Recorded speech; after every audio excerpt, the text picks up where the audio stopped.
Bonjour Danielle Théry. Bonjour. Vous sortez un nouvel ouvrage avec votre célèbre enquêtrice commissaire Edwige Marion, ça va s'appeler Dérapage. Oui. D'abord en 2 mots, cette commissaire-là qui survit avec une balle dans la tête, c'est quand même assez incroyable. Comment vous êtes venue cette idée-là? C'est très simple. À un moment donné, j'ai trouvé qu'Edwige Marion était un peu pesante. Comme tout personnage récurrent, elle offre tout un tas d'avantages, mais aussi pas mal d'inconvénients.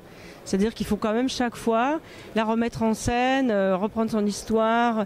Et je trouvais qu'en termes de création, ça me limitait un peu. Donc je me suis dit, je vais la supprimer. Voilà, c'était tout ça, tout bête.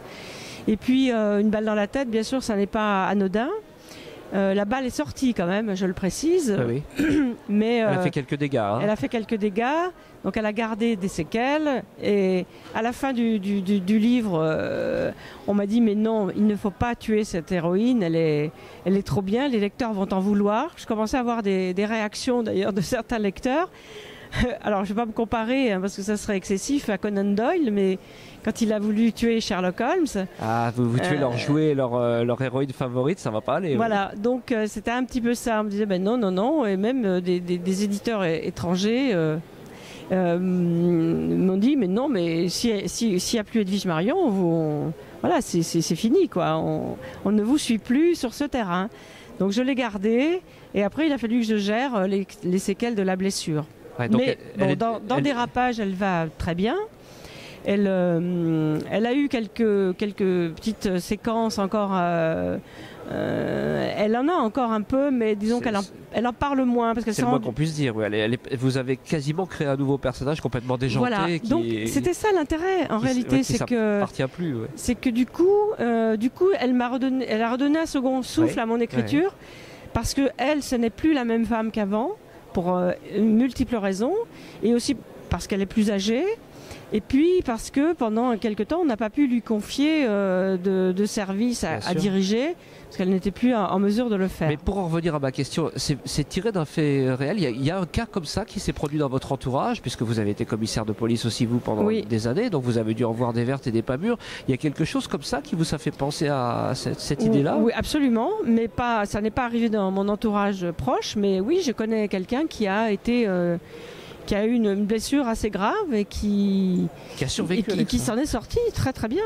Mais tout est possible. Hein. D'ailleurs, c'est un sujet quand même que j'ai travaillé avec des médecins, urgentistes, réanimateurs. Enfin, je ne suis pas allée comme ça au hasard. Jusqu'où peut-on aller? Qu'est-ce qu'on peut dire dans Exactement. Non, tout est fondé. Et un de ces médecins, neurologue, avec qui j'ai longuement discuté, examiné le cas, m'a dit, mais vous savez, dans ce domaine, tout est possible. Et l'être humain a de telles ressources, a de telles possibilités. Et il m'avait expliqué que lui avait connu ce cas d'un homme qui avait une balle dans la tête, qui avait reçu un projectile, qui était ressorti, parce que c'est le cas. Donc il n'y a pas d'hémorragie interne, il n'y a pas d'hémorragie intracrânienne, ce qui est déjà un avantage. Et il me disait que ce type, il était... il marchait quoi, enfin c'était incroyable, la cervelle lui coulait presque par le nez, mais il était debout sur ses jambes et il s'en est sorti. C'est hallucinant. Donc Edwige Marion, elle n'a pas la cervelle qui lui coule par le nez, elle continue et du coup elle revient donc dans ce dérapage. Alors en quoi ça consiste? Quel est le pitch un peu de ce... Alors Edwige Marion a pris la tête d'un service de PJ, de police judiciaire, qui s'appelle l'OCRVP. C'est une espèce de barbarisme pour indiquer qu'il s'agit d'un office central qui traite des violences faites aux personnes. Ah oui. Et donc il traite des dossiers très complexes, notamment disparition d'enfants ou des affaires de meurtres qui sont compliquées, qui vont nécessiter des investigations longues. Et voilà, ces gens que j'ai eu l'occasion d'approcher m'ont donné l'idée de la placer là. C'est un service aussi qui recourt au service de psychocriminologues. Ils sont 3 en permanence dans cet office. Ils s'intéressent aussi aux activités sectaires, au réseau de pédophilie, mais qui nécessitent encore une fois beaucoup d'investigations. C'est une espèce d'office qui fédère plusieurs autres services et qui apporte une aide importante sur des dossiers lourds. Elle est confrontée donc à une affaire très précise. Oui, alors elle est confrontée à une affaire très précise qui est la découverte d'un corps d'un enfant, d'une personne sur une plage du Nord. Et c'est un cas qu'ils n'ont encore jamais vu, que les médecins légistes n'ont encore jamais vu. En gros, c'est quelqu'un qui a l'apparence d'un enfant, la taille d'un enfant, le développement d'un enfant, mais qui leur paraît être âgé d'au moins 70, sinon 80 ans. Voilà, donc on pense à une maladie génétique, on pense à une progéria, on pense à ça, mais ça n'a rien à voir avec ça. Et là, elle commence à entrer dans une affaire qui est complètement, qui a des ramifications très importantes, internationales.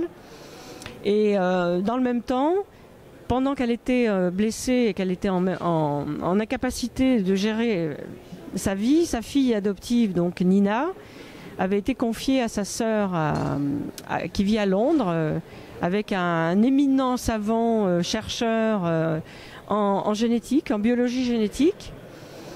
Et cet homme qui est vraiment internationalement reconnu, est donc le mari de la sœur de Nina. Et Nina revient à Paris dans un état pas possible. Elle a pris l'Eurostar en catastrophe. On ne sait pas comment elle a fait. Elle est complètement mutique. Elle a vécu des choses dont elle est incapable de parler.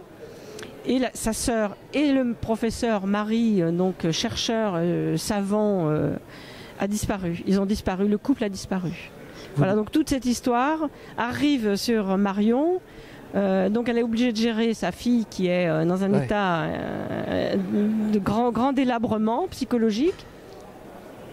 Et puis en même temps, cette affaire complètement insolite qui arrive et bien sûr, tout va avoir des ramifications internationales. On va s'apercevoir qu'il y a des gens derrière tout ça qui sont quand même pas... qui n'ont pas de bonnes intentions, quoi. On va pas en dire plus, en tout cas ça donne vraiment envie votre pitch. Je vous laisse le soin de rappeler le titre donc, de ce livre et puis l'éditeur sur lequel il sort. Donc ça s'appelle Dérapage, c'est aux éditions Versilio et ça sort maintenant. Merci beaucoup Danielle Thierry. Merci à vous.